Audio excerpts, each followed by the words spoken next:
বাতাসে ঝুলে আছে এক পুরনো নিঃশ্বাস, ঢাকা শহরের ফুসফুসে। আমার শহর একসময় জীবনের কেন্দ্র, আজ কেবল অতীতের প্রতিধ্বনি।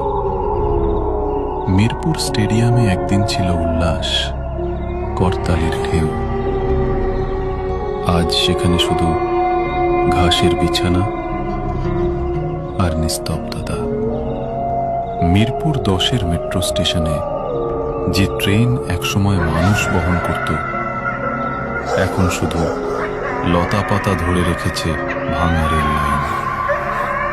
শহরের প্রতীক শাপলা চত্বর আজ এক জলে ডোবা আয়না।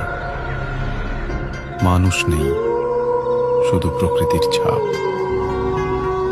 মরিচা ধরা বাস, জলে ডোবা গাড়ি, সবই থেমে যাওয়া জীবনের স্মৃতি।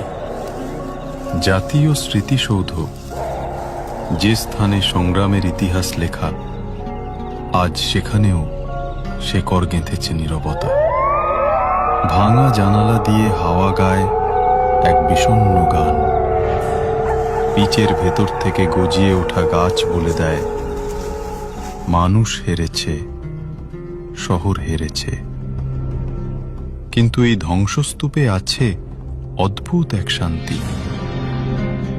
পচা মাটির গন্ধ, কালো পানির আয়না, আর ছাদের উপর জন্মানো গাছ মনে করিয়ে দেয়, শেষ পর্যন্ত প্রকৃতিই জয়ী হয়।